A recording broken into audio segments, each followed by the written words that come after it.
Okay, guys, let us begin with a new lesson. Not a lesson, actually, we're continuing with our journey of knowledge about water.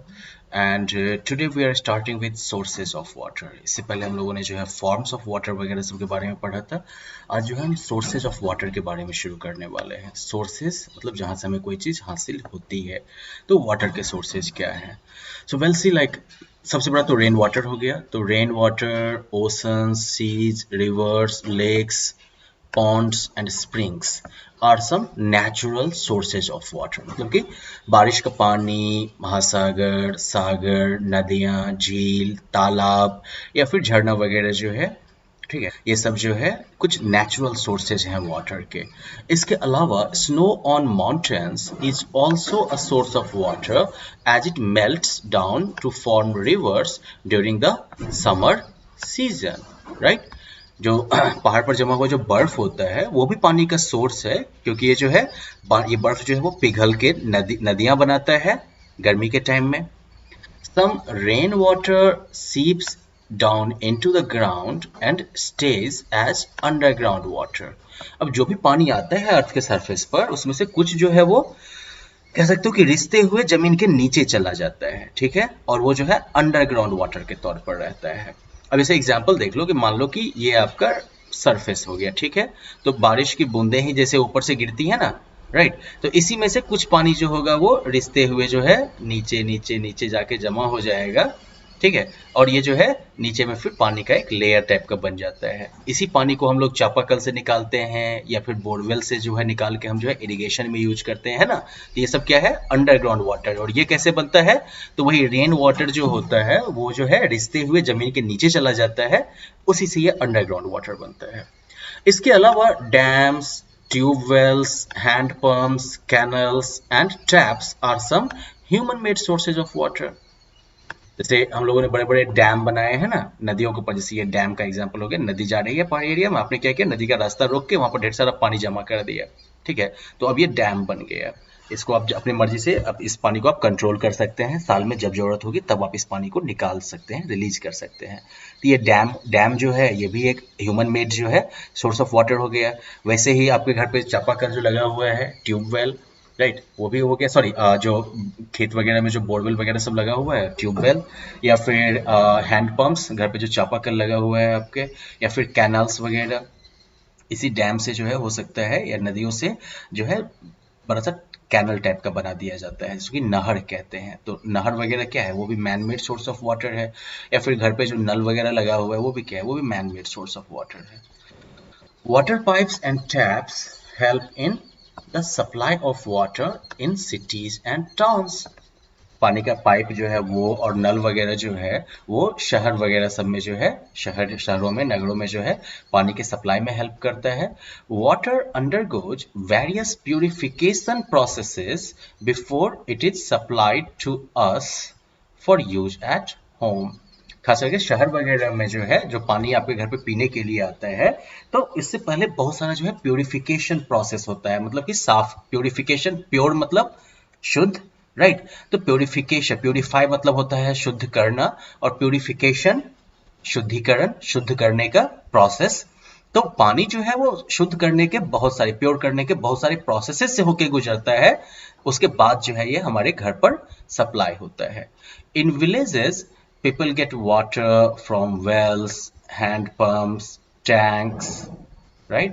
और इसके अलावा जो natural water bodies हैं, गांव में लोग जो होते हैं वो कुएं से, चापाकल से, इसके अलावा जो है तालाब से, या फिर और भी जो नेचुरल वाटर बॉडीज हैं उनसे पानी लेते हैं, ठीक है.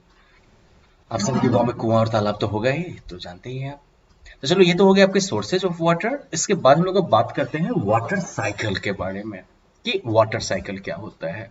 तो वाटर साइकिल को समझने से पहले जो है ये कुछ सवाल सुन लो. Have you ever thought why wet clothes dry faster when placed directly under sunlight? Where does the water in them go? आपने कभी सोचा है कि अगर आप गीले कपड़े को धूप में डालते हैं तो वो जल्दी क्यों सूख जाता है, और ये पानी जाता कहाँ है? वेल देखो, होता क्या है that the water in the clothes changes into vapor and mixes with the air due to the heat of the sun.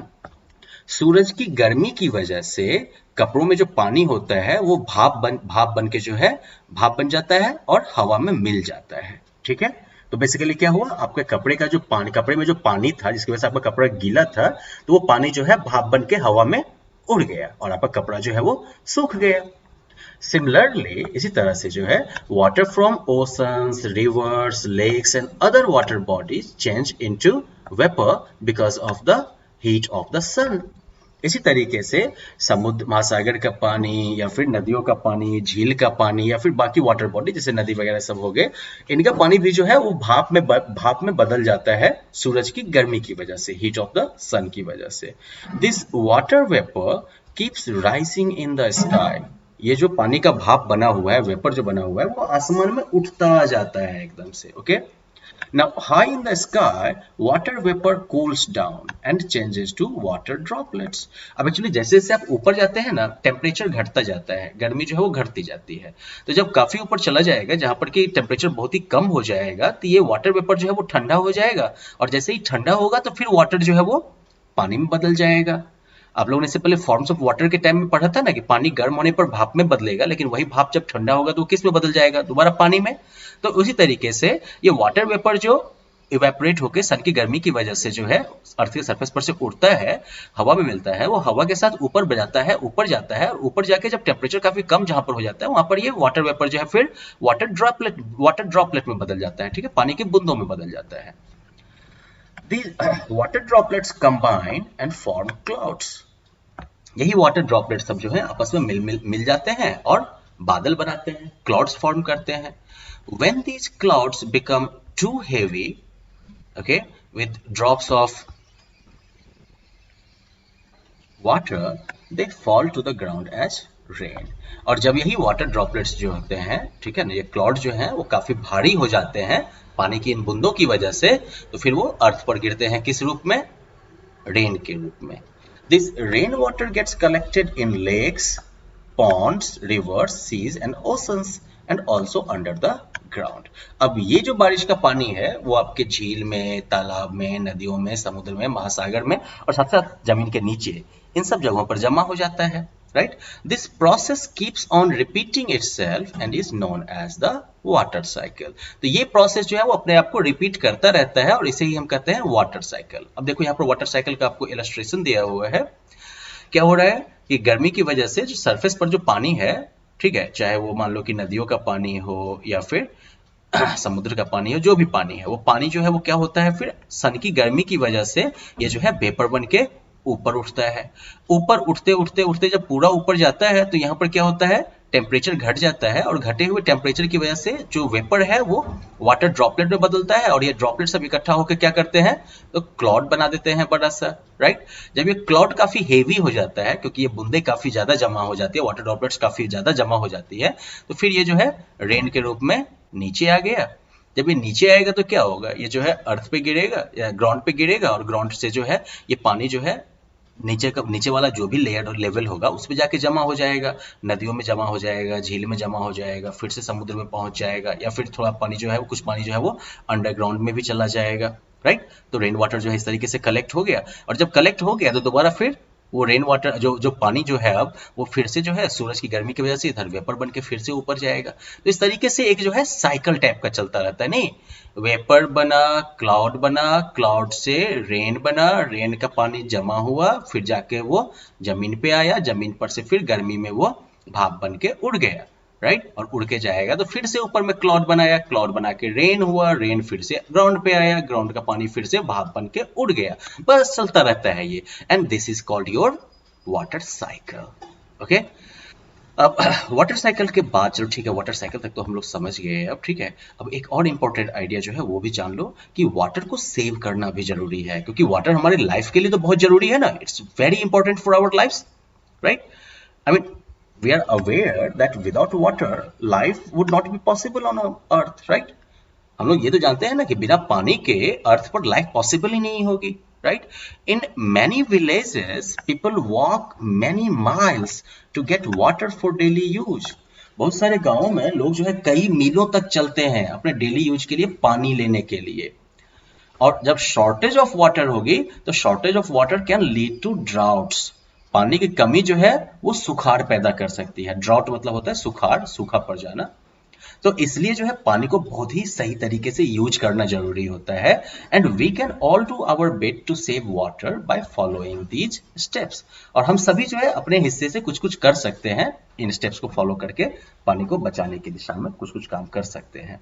जैसे पहला, turn off the tap while brushing teeth. अब इसे मान लीजिए कि अगर आपके यहाँ वॉश बेसिन के सामने आप खड़े हो जाते हैं, नल खुला हुआ है और आप ब्रश कर रहे हैं, ये गलत बात है। जब आप ब्रश कर रहे हैं उस टाइम में टैप को टर्न ऑफ कर दीजिए, बंद कर दीजिए, और जब ब्रश करना हो जाए, कुल्ला करना हो, तब फिर टैप को आप ऑन करिए, ओपन करिए, right.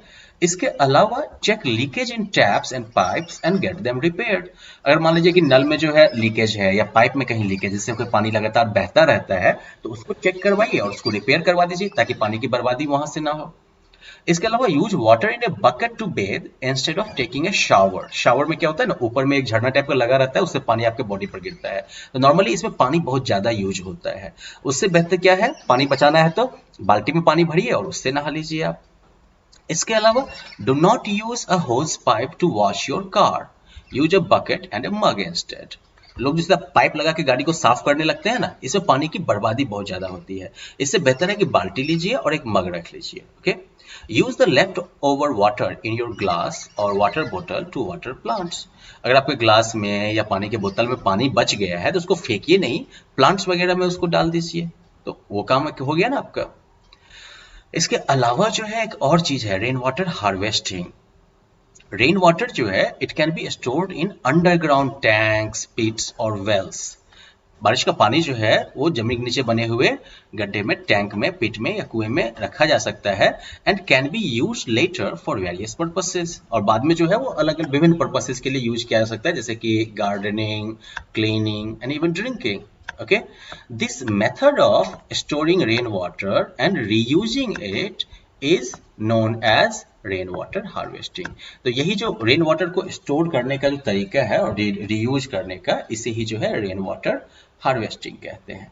So now let us just quickly recap this chapter that यद्यपि लाइक अर्थ का 2/3 हिस्सा जो है वो पानी से कवर्ड है, इसका मुश्किल से 1% जो है वो पीने के लिए फिट है, पानी पीने के लायक है। वाटर जो है वो एसेंशियल है सारे लिविंग थिंग्स के लिए और हम इसे विभिन्न पर्पसेस में यूज करते हैं।